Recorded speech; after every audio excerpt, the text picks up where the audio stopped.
بسم اللہ الرحمن الرحیم 13 شوال المکرم ایک ایسی شخصیت کا یوم ولادت ہے جس کا احسان پوری امت پر ہے کہ ہجری سن 194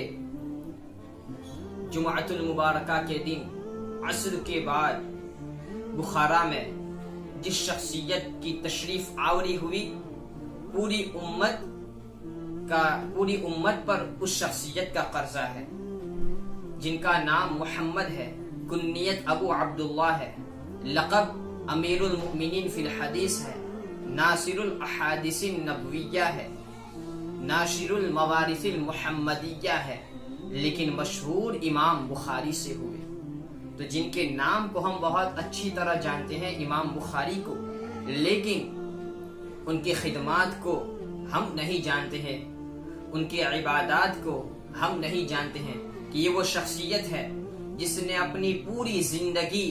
امت محمدیہ کے لیے وقف کر دی، قیامت تک آنے والی امت کے لیے احادیث کی شکل میں ایک ایسا مجموعہ دے دیا کہ جس کی مثال قیامت تک کوئی قائم نہیں کر سکتا ہے۔ تو یہ پوری امت پر ان کا قرضہ ہے۔ تو ابتداءً بچپنے کے عالم میں باپ کا سایہ سر سے اٹھ جاتا ہے، تو دوسری جانب اللہ تعالیٰ کی مشیت آپ کی بینائی بھی چلی جاتی ہے۔ والدہ ماجدہ چھوٹے بچے کی بینائی کی بارگاہ خداوندی میں دعائیں کر رہی ہے۔ دعائیں کرتے کرتے ایک رات آتی ہے، حضرت ابراہیم خلیل اللہ والدہ کو بشارت دیتے ہیں کہ اللہ تعالیٰ نے تیرے بیٹے کے حق میں تیری دعا کو قبول فرما لیا ہے۔ اور آپ کی والدہ کو جو حضرت ابراہیم خلیل اللہ نے رات میں بشارت دی، صبح اٹھتے ہیں تو آپ کی بینائی واپس آ جاتی ہے۔ تحصیل علم کے لیے آپ دور و دراز کا سفر کرتے ہیں، یہاں تک کہ آپ کی قوت حافظہ جس کی مثال نہیں مل سکتی ہے۔ کہا جاتا ہے ایک بار اگر آپ کسی بات کو سن لیتے یا پڑھ لیتے تو ہمیشہ ہمیش کے لیے وہ آپ کو یاد رہ جاتی ہے۔ یہاں تک کہ احادیث کے سلسلے میں کل 6 لاکھ حدیثیں روات کے ساتھ اسناد کے ساتھ آپ کو یاد تھی، سندوں کے ساتھ 6 لاکھ حدیثیں یاد تھی۔ قوت حافظہ کیسا تھا جس کی ایک ہی مثال میں پیش کروں کہ دور طالب علم میں کہ پہلے تو کتاب حدیثیں لکھی جاتی تھی، اس طریقے سے شائع نہیں ہوتی تھی، ہم کو جیسے دستیاب ہے مل گیا ہے، تو اپنے اساتذہ سے آپ کے ساتھی جو سنتے تھے وہ لکھ لیا کرتے تھے، اور امام بخاری کچھ بھی نہیں لکھتے تھے تو ساتھی آپ کو طعنہ دیتے تھے کہ ہم لکھتے ہیں اور یہ لکھتے نہیں، اپنے وقت کو ضائع کرتے ہیں۔ تو قریب 16 دن کے بعد امام بخاری نے کہا کہ لاؤ تم نے اپنی جو حدیثیں لکھی ہیں اپنی کتابت کو لاؤ۔ تو اس وقت 16 دن میں 15,000 حدیثیں آپ کے ساتھی لکھ چکے تھے۔ آپ نے جب مطالبہ کیا اپنے ساتھیوں کو کہ تم نے جو حدیثیں لکھی ہے مجھے سناؤ، امام بخاری نے لکھی نہیں تھی، لیکن 16 دن کی وہ 15,000 حدیثیں امام بخاری کے حافظے میں ایسی محفوظ تھی کہ آپ نے اپنے ساتھیوں کی کتابت میں جو بھی غلطی تھی اس کو آپ نے درست کرا دیا۔ تو یہ امام بخاری کا حافظہ۔ اسی طریقے سے علم حدیث کے لیے آپ مدینہ منورہ گئے، مکہ معظمہ گئے، بڑے سے بڑے پائے کے محدثین سے آپ نے اخذ حدیث کیا، اور اسی طریقے سے آپ نے اس کو افادہ بھی لوگوں تک بھی آپ نے پہنچایا، اور پھر آپ پر حسد بھی کیا گیا۔ مقولہ ہے کل ذی نعمت محسود، یہاں تک کہ صرف آپ کی، یہ تو میں صرف آپ کی شخصیت کے تعلق سے ذکر کر رہا ہوں، ورنہ امام بخاری آپ کی بخاری شریف کے تعلق سے بات کروں تو انشاءاللہ اس کو ہم نیکسٹ کلپ میں ضرور بیان کریں گے کہ یہ وہ کتاب ہے جس کو اللہ کے رسول نے کہا کہ وہ میری کتاب ہے۔ قرآن اللہ کی کتاب ہے اور بخاری شریف کے بارے میں اللہ کے رسول کہتے ہیں وہ میری کتاب ہے۔ جس طریقے سے قرآن کو بغیر وضو کے نہیں چھویا جا سکتا ہے، امام بخاری کی بخاری شریف کو بھی بغیر وضو کے نہیں چھویا جا سکتا ہے۔ کس طریقے سے آپ نے بخاری شریف میں حدیثوں کو جمع کیا، اس کے لیے کیسے آپ نے سفر کیا، انشاءاللہ اس کو ہم مستقل بخاری صحیح البخاری کے نام سے جب ذکر کریں گے تو وہ ساری باتوں کو ہم پیش کریں گے۔ امام بخاری اگر ایک جانب محدث تھے تو دوسری جانب بڑے عبادت گزار تھے، شب زندہ دار تھے، نوافل سے بڑی محبت رکھنے والے، اور کلام پاک کی تلاوت کا بڑا شوق رکھنے والے تھے۔ رمضان المبارک کا مہینہ آتا تو اس کے دن میں آپ ایک دن میں آپ پورا ایک کلام پاک ختم کر لیا کرتے تھے. جب رات آتی تو رات میں 10 پارے آپ پڑھ لیا کرتے تھے. اور تراویح میں جو قرآن پڑھتے تھے وہ الگ ہے. اور عبادت میں آپ کا ایسا انہماک و استغراق، یعنی جب عبادت میں مشغول ہو جاتے تو ایک واقعہ ہے کہ جب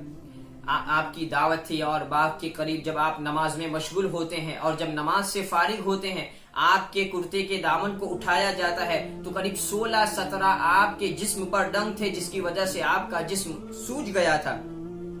کہا گیا اتنے ڈنگ آپ کے جسم پر لگے ہیں اور آپ نے آہ بھی نہیں کیا. کہا میں جس سورت کی تلاوت کر رہا تھا مجھے یہ ناگوار گزرا کہ اس کی تلاوت کو روک دوں، اور میں نے اپنی نماز کو مکمل کر لیا. اسی طریقے سے اللہ کے رسول صلی اللہ علیہ وسلم سے آپ کی محبت کہ آپ نے پوری زندگی اقوال محمدیہ احادیث نبویہ کو کونے کونے تک پھیلانے میں اور کونے کونے سے اخذ کرنے میں پوری زندگی نکال دی. اللہ کے رسول صلی اللہ علیہ وسلم کے منہ مبارک آپ اپنے ملبوسات میں ہمیشہ ہمیش کے لیے رکھتے تھے. اسی لیے تو یہی وہ بندہ ہے کہ جس کا وصال ہوتا ہے تو مقدمہ فتح الباری میں ہے کہ عبد الواحد نامی شخص جنہوں نے خواب دیکھا کہ اللہ کے رسول صلی اللہ علیہ وسلم اپنے صحابہ کے ساتھ کسی کے انتظار میں ہیں، تو آپ نے خواب میں پوچھا یا رسول اللہ صلی اللہ علیہ وسلم کس کا انتظار ہے؟ تو کہا اللہ کے رسول صلی اللہ علیہ وسلم نے امام بخاری کا. آپ بیان کرتے ہیں کہ جب امام بخاری کا وصال ہوتا ہے اور جو میں نے خواب دیکھا اس خواب کی تاریخ کو ملایا جاتا ہے تو امام بخاری کی وصال کی تاریخ اور میرے خواب کی تاریخ ایک ہی تھی. تو یہ ہے امام بخاری کہ جن کے استقبال کے لیے سید المرسلین اپنے صحابہ کے ساتھ تشریف لاتے ہیں، اور آپ کا مرقد مبارک، آپ کا مزار انور، چونکہ جس بندے نے پوری زندگی حدیث کی خوشبو کو پھیلانے میں وقف کر دیا ہو اس کے جسم سے لگنے والی مٹی کو بھی اللہ تعالیٰ خوشبودار بنا دیتا ہے. جب آپ کو دفن کیا جاتا ہے اور عقیدت مند جب آپ کی بارگاہ میں آتے ہیں، اللہ تبارک و تعالیٰ نے آپ کے جسم سے لگی ہوئی مٹی میں وہ خوشبو رکھ دی کہ آپ کے مزار انور سے متصل جو بھی زمین تھی اس میں سے خوشبو پھیلتی تھی اور لوگ اس کو تبرک کے طور پر لے جایا کرتے تھے. یہاں تک کہ پھر عقیدت مند نے احاطہ کر دیا لکڑی کا، لیکن یہ اللہ تعالیٰ کی مشیت ہے. جب احاطہ کر دیا تو احاطے کے تاکہ کوئی اندر نہ آنے پائے تو احاطے کے باہر جو زمین متصل تھی وہاں سے بھی خوشبو آتی تھی اور لوگ اس مٹی کو بطور تبرک لے جایا کرتے تھے. تو اس طریقے سے کسی کو روکا بھی نہیں گیا، یہاں تک کہ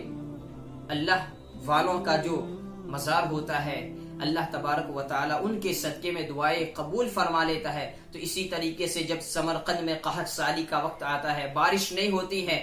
تو شہر جو قاضی ہوتا ہے، امیر ہوتا ہے، وہ پریشان ہوتا ہے. تو شہر کا ایک شخص قاضی شہر کو یہ مشورہ دیتا ہے اگر بارش چاہتے ہو، اگر قحط سالی کو دور کرنا چاہتے ہو تو امام بخاری کے آستانے پر چلے جاؤ، وہاں دعا کرو، ضرور وہاں جاؤ گے دعائیں قبول ہو جائے گی. تو قاضی شہر باشندگان شہر کو لے کر امام بخاری کی بارگاہ میں جاتا ہے اور اللہ تبارک و تعالیٰ کی بارگاہ میں جب دعا کرتا ہے اللہ تبارک و تعالیٰ اپنے محبوب بندے کے صدقے میں دعائیں قبول فرماتا ہے اور وہاں بارش آ جاتی ہے اور قحط سالی دور ہو جاتی ہے. تو یہ امام بخاری جن کو صرف امام بخاری کے نام سے جانتے ہیں، لیکن آپ کا احسان پوری امت محمدیہ پر ہے. 13 شوال المکرم اگر آپ کی ولادت کا دن ہے تو یکم یعنی 1 شوال المکرم یہ آپ کی وفات کا دن ہے. تو انشاءاللہ اس میں آپ نے امام بخاری کے تعلق سے سماعت کیا. اب اس کے بعد آپ کی جو کتاب ہے جامع بخاری صحیح البخاری انشاءاللہ اس کے تعلق سے مختصر تذکرہ کریں گے. وآخر دعوانا الحمدللہ رب العالمین.